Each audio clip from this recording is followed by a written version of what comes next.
Please stop, don't do this. Elena's voice trembled across the dinner table. But David didn't stop. He smirked, swirling his wine glass as his colleagues leaned in. She thinks she's some big artist now, wasting hours painting like a child. Cute, isn't it? The table erupted in laughter. Elena's chest tightened, her cheeks burning red. But under the table, her hand pressed against the folded letter hidden in her purse, the one she'd found in her grandmother's attic just days ago. A letter written in 1983. A letter that spoke of humiliation, silence, and a warning her grandmother wished she'd heard herself. Elena lowered her eyes, fighting back tears, as David's laughter grew louder. And in that moment she knew, this wasn't just cruelty, this was history repeating itself.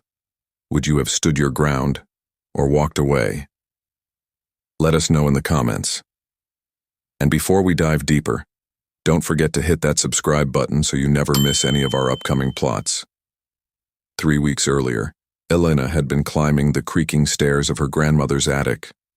The old house was heavy with silence. Her grandmother, the woman who raised her when her parents were busy, who baked bread every Sunday and pressed wildflowers into books, had passed away. The attic was her final duty of love. Boxes stacked high, dust swirling in golden sunlight. Her father had told her gently, "Take what matters, donate the rest." But for Elena, everything mattered. At 28, Elena worked part-time at a library while pouring her heart into painting. Her dream was to live from her art. To David, her boyfriend of 3 years, it was cute at best, a distraction at worst. But to her, it was life. It was while shifting an old quilt that she found the wooden box, tied with a faded red ribbon. Inside, photographs, yellowed journals, pressed flowers, and then the letters.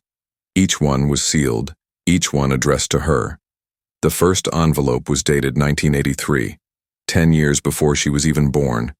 Her grandmother's looping handwriting read, "To my future granddaughter. If you are reading this, then you are old enough to understand that silence is not always peace. Sometimes silence is what people use to shrink you. Be careful of those who laugh at your dreams. Their laughter is not love." Elena pressed the letter to her chest, blinking away tears.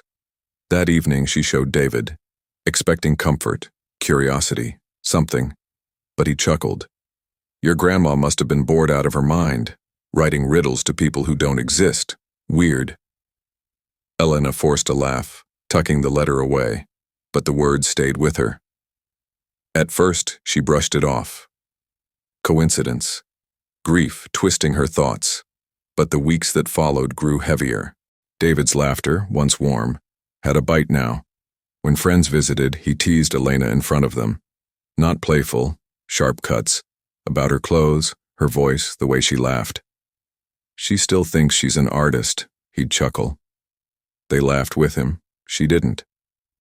One night she clutched the wooden box at home and opened a second envelope. "They will make others laugh at you.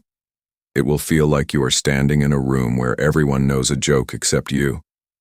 That laughter is not harmless. It is the first cut of a knife that wants to go deeper." Her chest tightened. How did her grandmother know? Then came the evening of celebration. David had insisted on hosting, a promotion at work. Elena worked tirelessly, preparing dishes, setting the table, arranging flowers. She wanted it perfect. For a while, the evening flowed easily. Laughter, wine, stories. She began to relax. Until one guest mentioned hobbies, and David leaned back with a smirk. "Elena's got one. She paints. Says she might even show in a gallery one day." Laughter rippled around the room. "That's cute," someone said. Elena froze, tray trembling in her hands. The laughter stung worse because she had given everything to that night. And still, she was the punchline. She excused herself quietly. In the bedroom, she opened another letter.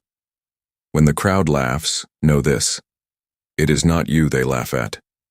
It is themselves, afraid of what they cannot do. You will want to hide. Do not. Every time you hide, you hand them another piece of yourself." She curled up, letter against her chest, mascara streaking down her cheeks, as David's voice carried through the walls, charming his guests without a care. The shift came weeks later. Elena had submitted 3 of her paintings to a local exhibition, quietly, secretly. Her hands shook as she hit send. When the acceptance email arrived, she gasped, covering her mouth. She had been chosen. The gallery night was surreal. White walls, lights glinting, strangers pausing before her work with thoughtful eyes. Elena stood small in the corner until a familiar voice cut through. "Elena, these are yours?" It was one of David's colleagues, the same man who had laughed at her during the dinner party. Before she could respond, the curator stepped up and announced, "Ladies and gentlemen, one of tonight's featured artists, Elena." Applause erupted. Cameras flashed. Elena's heart soared. The colleague who once mocked her now shook her hand with awe. The shift was palpable. News spread. Photos circulated. She received another invitation. David tried to wave it off as luck, but his voice wavered. And then came the moment. Another small gathering. A conversation about art drifted in, and David smirked. She still thinks. But the room was silent. Nobody laughed. Instead, one guest said firmly, "Actually, I saw her work. It's brilliant." David's smirk cracked. For the first time, his arrogance fell flat. That night, Elena opened another letter. "When their laughter stops, it will not be because they changed. It will be because you no longer let it shrink you. That is your victory, not theirs." Tears fell. This time not of pain, but of strength. Elena's career began to climb. Each exhibition, each article, each kind word from strangers pulled her further away from David's shadow. His mockery lost power. His colleagues no longer echoed his laughter.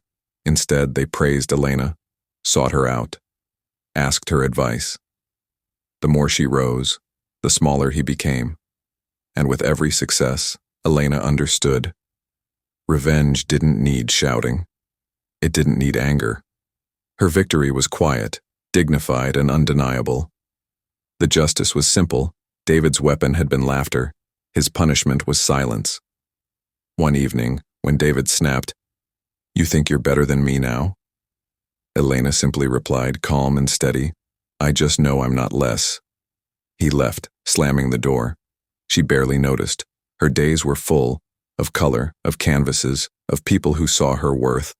At her next gallery opening, surrounded by applause, Elena opened the final letter.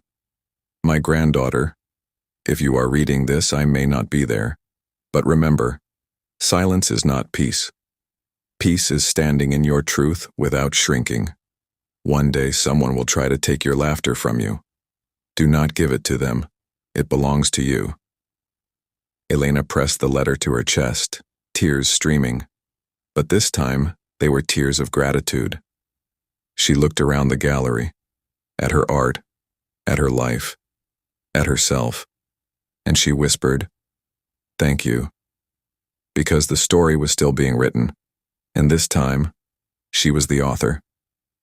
If this story moved you, don't forget to subscribe for tomorrow's plot.